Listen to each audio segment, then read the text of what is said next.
This is episode 133. We welcome you to the ADHD Smarter Parenting Podcast. Here to heal and elevate lives is your parenting coach, Siope Kinikini. Well, hey everybody, how are you? I hope you're doing well. Thank you for joining me today. I am so excited about today because we are talking about an issue that a lot of parents are running into in implementing what we're working on in Smarter Parenting, the skills that we have. Now, the skills are fantastic. Obviously, they work. They've been around for decades. Professionals, parents. It's worked in all types of settings with all kinds of families, even cross-culturally. And I've talked a little bit about that during previous podcasts. But one thing that I noticed is that some parents are calling up and saying, hey, this isn't working the way I thought it would work. And as we evaluate what they are doing with their child, with the skills, I start to realize that there are certain components that they are not following through with. So I do want to state that your success is equal to the output that you are willing to do in following through with what I'm asking you to do. It's kind of like when you go to the doctor and the doctor gives you a list of recommendations of things that you should do, and then showing up to the doctor and he's like, how are you feeling? And you're like, well, it didn't work. And then he's like, well, did you do what I asked you to do on the list? And the patient's like, no. And so the doctor's like, well, it could be better if you would just do what I'm asking you to do and following through with that. And I know it's hard. It's not easy to start uprooting tradition or things that you do as a parent that have been there forever. However, it's possible. And you can do it, and you can do it well.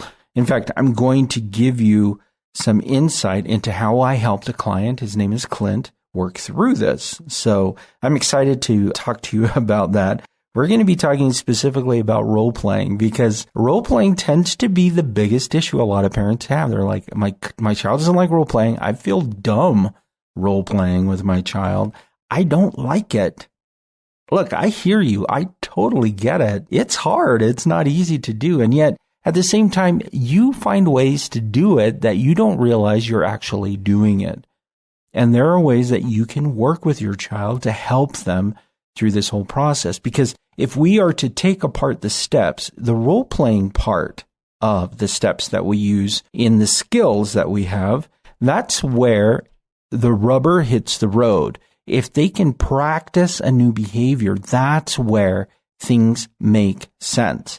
It becomes part of their brain. It becomes part of their body. They're used to hearing it. They can see how it works. I mean, this is where your child is doing the most learning. And if you skip role playing, you're just throwing information at them. Okay. You're not really guiding them and helping them integrate new ways of being. I cannot tell you how many times I've had this conversation with parents in either a presentation or in groups or even with clients where we talk about role playing as being a stumbling block because it feels fake and it feels unnatural to practice something that's not happening right now. And yet we do it all the time. We do it all the time. We just don't realize that we're doing it. So this podcast, we are going to be talking about how I worked with Clint in implementing role play and helping him see it in a bigger sense than just what he feels it's like. And I know a lot of parents are like, role playing, role playing it just seems so cumbersome and so flat. But let me explain how role playing can be implemented in other parts and how we can understand it in other parts of our lives. And then I want to talk about the playfulness that you can include and the personality that you can include when you're role-playing with your children. It doesn't have to be robotic. You can be playful. In fact, I'm probably one of the most playful people when it comes to role-playing because I like to push it. I like for younger children right now, because we're doing Zoom, I have filters on my computer. And so I will turn into Shrek and we will role-play as Shrek. And we will role-play as Papa Smurf, and sometimes I'll role-play as Cousin It from the Addams Family. I mean, I use these filters as fun ways to interact and teach these things to kids. So there's a playfulness that you can include in this or there is a method that you can use based off of your personality and your child's personality in order to make role-playing work. So that's the second thing that we're going to talk about. And then we are going to go over role-playing, specifically role-playing and how Clint was able to implement this with his children in order to get over this idea of, I hate role-playing. So I want to be able to replace this idea in your head that role-playing is awful to, hey, role-playing is where it's at, and I need to be able to do this with my child, and I need my child to be able to do it with me in order for it to make sense. This is where everything is going to make sense for your child. Role-playing, it is so essential. Let's start off with the first thing, and let's just talk about role-playing in general and how it manifests in different ways. Clint had called me up and he said, I just, everything else makes sense. It's just the role playing. It's just awful. I hate it. So we started to talk about it, role playing. And he's like, it just feels fake. I just don't feel comfortable doing it. I don't get it. So I started to talk to Clint about his interests. What are some of his interests? Because I wanted to work with Clint's personality in order to help him. I could just give him information, but it's always better when you're working with someone to collaborate with them, and children are no exception. But with Clint, as a parent, I'm like, hey, tell me more about you. What are some of your interests? What are some things that you like? Now, I came to find out that Clint loves the movie The Karate Kid, like the very first movie. Not a fan of the other movies that have come along, and I guess there's been a resurgence because there's a Netflix series that's called Cobra Kai that continues the story. Anyways, he loves The Karate Kid. We started talking about movies, and that was one that he really enjoyed. And so as we talked about it, and I decided to watch it later that night because I too love that movie. I think it's a good movie. And after I watched it, I started laughing. It was hilarious to me. Not because of the acting or anything like that. Like, nothing is hilarious about The Karate Kid. I think it's a wonderful movie. It's well acted. It's meaningful and emotional. What I was laughing about was the whole movie implements role-playing. I know, don't be shocked right now, everybody. I think you are. But I was like, are you kidding me right now? The whole movie is focused around role-playing, this interaction between Mr. Miyagi and Daniel-san. There is a role-playing going on throughout their relationship that is fairly amazing to watch. Now, would I have been able to pick this out if I wasn't a parent coach? No, of course not. Would I be able to pick this out if I wasn't, already conditioned in my mind to see these types of relationships? I don't know, maybe not. However, when Clint called the next week and we started talking, we talked about The Karate Kid. We talked about Mr. Miyagi and Daniel-san. It's kind of funny when you can see it and then you're trying to explain it to somebody and then they're like, oh, yeah. Okay, I get it. Really, really hilarious. So, anyways, so I was talking to Clint the next week and we went over the movie Karate Kid. I told him I had watched it and he's like, it's so good. I'm like, it is good. It's fantastic. Mr. Miyagi is probably one of my favorite characters ever because he's just this really chill, calm, teacher who's able to help someone in need. And there's a ton of humor in the movie too. If you haven't seen it, go check it out. And if you have seen it, watch it again and laugh with me because you'll be like, oh my gosh, they're role playing through this whole movie. So, as Clint and I were talking, we started to look at the relationship between Mr. Miyagi and Daniel-san. Daniel-san needs to learn skills. Isn't that interesting? What do we teach on Smarter Parenting? Skills. Yes.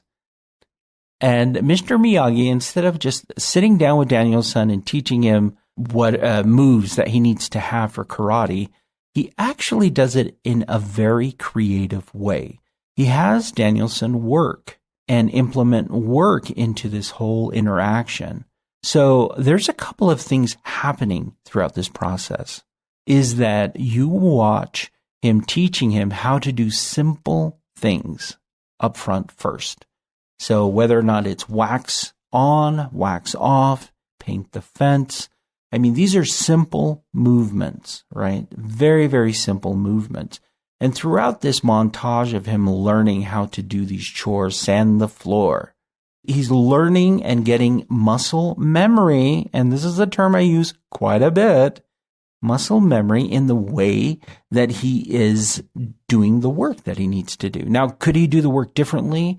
Yeah. In fact, in the movie, you notice that he starts waxing on and waxing off, and he's doing it his own way. Mr. Miyagi walks in and he's like, no, do it this way. And so big circle is what he says. And so he does it in a big circle, and he continues to do that. This is training him, and it's becoming part of his muscle memory and part of his overall being for Daniel-san. And he thinks, hey, I am doing chores. And there comes a point in the movie when Daniel-san is so upset because he's been working so hard in the house and in the yard, doing all these chores, washing the car, sanding the deck, painting the fence, that he confronts Mr. Miyagi. And the confrontation between them is pretty epic. He's like, I'm just doing chores, I'm sore, ma. And there's a part where Mr. Miyagi, his arm is too short. Mr. Miyagi says, well, here's where we're going to test you to see if you really got this. And so he tells him, okay, sand the floor. And Daniel-san goes down to sand the floor. And it's like, no, stand up. It's like, sand the floor. And he shows the motions and the movements. And Daniel-san starts to do that. And then Mr. Miyagi begins doing his moves to try and harm him in karate. So fascinating study. And pretty soon Daniel-san realizes the muscle memory, the work he put in, the little tasks that he had to learn along the way were all ways to connect his brain and his body into a new way of being, a new way of doing things. And what we see during that interaction is he practices the simple moves first individually, and then Mr. Miyagi begins to attack him. And Daniel-san, because he has these movements memorized, is able to block all of the moves. It was amazing. So I'm sitting there watching this, and I'm like, holy cow, that's what role play is. That is exactly what it is. You as a parent are Mr. Miyagi. You are teaching your child little simple things that they may not understand immediately, but you're helping them learn it. So when the time comes, when they need it, they can automatically do what they need to do. So I was explaining this to Clint, and Clint was like, oh my gosh, wow. So we started talking about role playing. I'm like, okay, in what ways can you be Mr. Miyagi in implementing this? What can you do? And so we started to talk about that. Now, Mr. Miyagi, again, he could have done the whole lecture thing. Cobra Kai in the movie did it by, okay, we're going to be in this building and I'm going to teach you all these punching moves and these kicking moves. Whereas Mr. Miyagi went around it a different way. They're both learning karate, but Mr. Miyagi felt like, hey, I'm going to teach him in a different way rather than this confrontational way. And so you as a parent can look at the way that you role play with your children either as a confrontational thing, it's like, or you can find creative ways to teach your child the skills that they need. Fascinating. If you haven't seen Karate Kid, go back and check it out. But you as a parent, you are Mr. Miyagi. Yes. Isn't that amazing? You are Mr. Miyagi. You need to find in what ways can I teach these skills to my children so they become second nature. And then we test it out through the role playing. We test it out if they're able to implement them and do them. And then we make adjustments on the way. We start off with simple things, wax on, wax off. We start off with observe and describe. We start off with these smaller skills and then we start to build on them. And soon it becomes so ingrained in our children that they're able to function using these behaviors. So congratulations, parents. You guys are all black belts. I've elevated you. So great for you guys. So in working with Clint and in helping him understand this, we started to explore in what ways he could be more like Mr. Miyagi and add some playfulness or some nuanced ways of implementing role-playing into what he was doing. What we came up with was he was going to break down the chores in the home in order to help his son know exactly how to do things. So one of the big areas of contention for them was his son was given chores that he needed to do and he would not do them well. So Clint would give him instructions and he would say, okay, and he'd go do it. He did the skills. It's just the practical implementation of how he needed to do it that he needed to fix. So we focused in on cleaning the bathroom. So there are specific steps, and I had Clint break them down very, very specific. You need to wipe the mirror. You need to clear off the counters. You need to clean the sinks. And it's a top down. For those of you who clean bathrooms all the time, that's always the best. And then you start doing the toilet is near last, and then the floors. So he broke down the list, and we decided to focus specifically on cleaning the mirrors. And we started to explore this Mr. Miyagi approach to this is how we're going to do this and how we're going to make it work. And so he said, okay, so I'm going to teach him how to do the mirrors, how to clean them, what the expectation is, and making it very specific. And then he was going to role play it with him. So let me go over the steps to role playing, because it's important for you to know what those steps are. There's only 6 steps to role playing. The first step is you need to practice at a neutral time. So Clint was going to take his son into the bathroom and teach him how to do it when he was calm and ready to receive instruction. Step number 2, Clint was going to show him how to do that. Okay, so he's going to show him exactly what he needed him to do. Step number 3 was to have the child practice it at least 3 times. So after Clint demonstrates how to wash the window, then he needed his child to practice it 3 times. Now, if you remember, I mentioned in the movie, Mr. Miyagi came back and made some corrections while Daniel-san is washing the car because he wasn't doing it exactly in the motion that he needed to.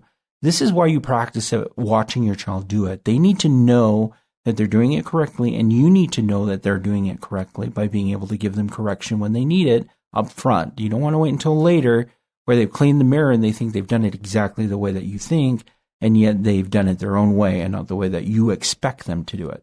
Okay?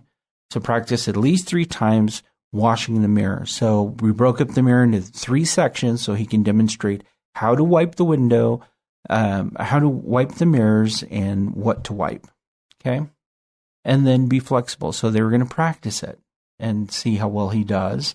And he was making it playful, just talking to his son and implementing that. Now, we are talking about a physical act of role-playing how to clean windows, right?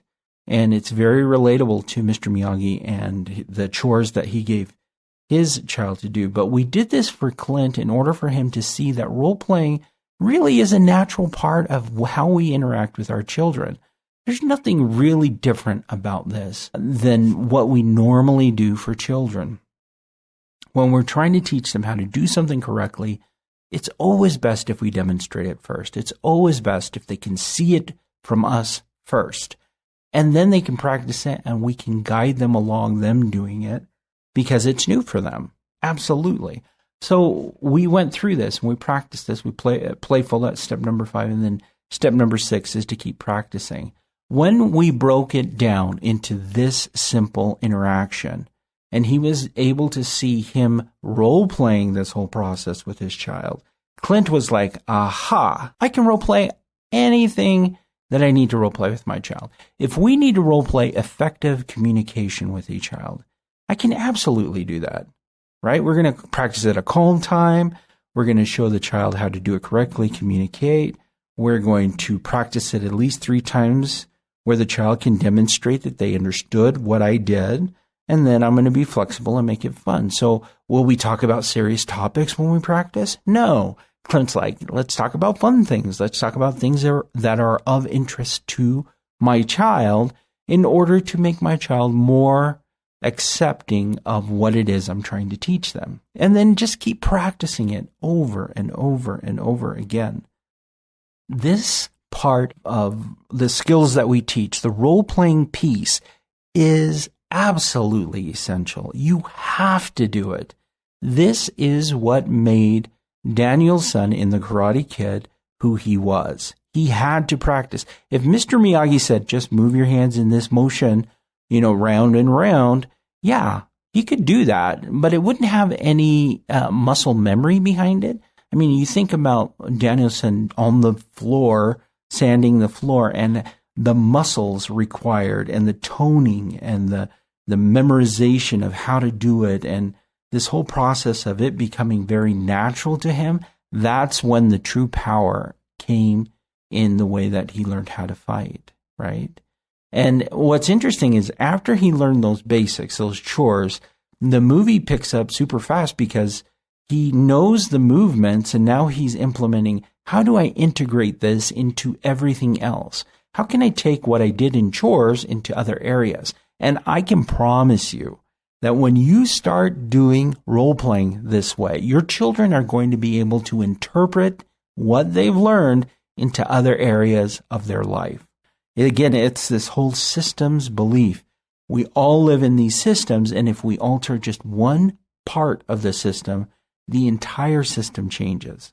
So you make small changes here, the system has to react to it. They have to adjust. So during this podcast, we've talked about Clint and his child, and this idea that, hey, the skills aren't working, but we're not role-playing. I'm telling you, you've got to role play, people. It doesn't matter how old your child is. You got to role play. You got to practice these new things with your child in order for them to get it.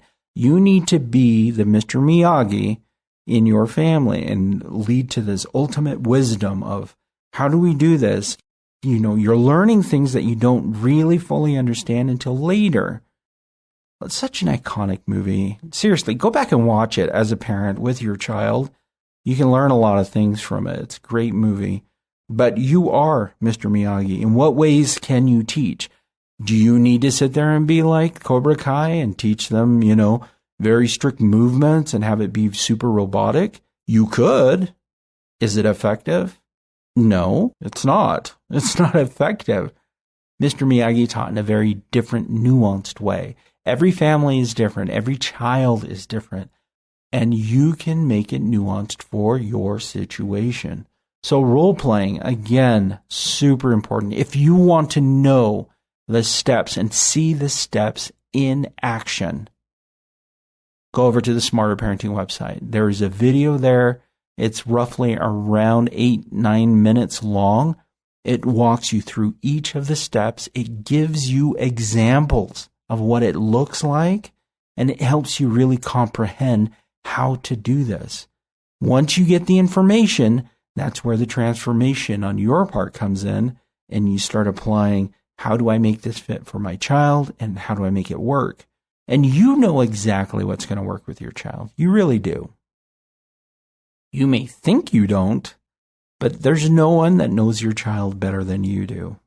That's the truth. Again, the skills work, but you have to put in the work. Don't be that patient that shows up to the doctor's office and says, I'm not better. And the doctor's like, well, did you do what I asked you to do since your last visit? And you're like, no, because things don't change unless you're willing to put in the work. Okay? Put in the work. Now, if you need assistance in how to do this, contact me. Reach out to me. We have coaching on our website. Grateful for the sponsors who make it possible for us to offer this to families of different financial means. I mean, it is super generous, and I have to give a shout out to those wonderful sponsors of Smarter Parenting who really care about families. They care about transformation in society by helping families improve. So take advantage of it. You know, it may not be here forever at the price that it's available, and we can work with you. We can make it work for you based on your situation and what you're working on with your family. So role-playing, super, super important. I want you to be able to take that. We've covered kind of a lot today. I've given you a movie recommendation as well. So, you know, there you go.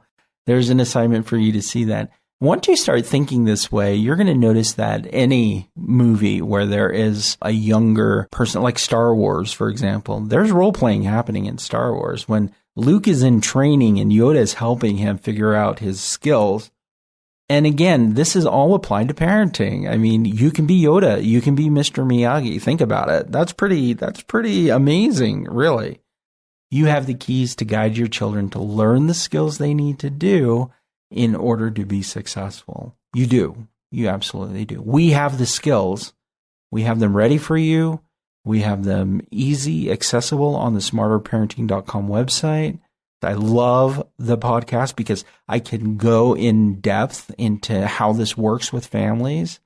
I mean, we are providing you with all this information on a silver platter, and we're saying, run, go with it.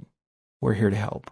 So I love this. I love this. I love you, all of you, wherever you may be. I love you. I want you to know that parenting is a difficult job, but it's a wonderful job. And there are just so many blessings that come with it. So that's it for me for this week. Hang in there. You got this. Until next week, have a wonderful week.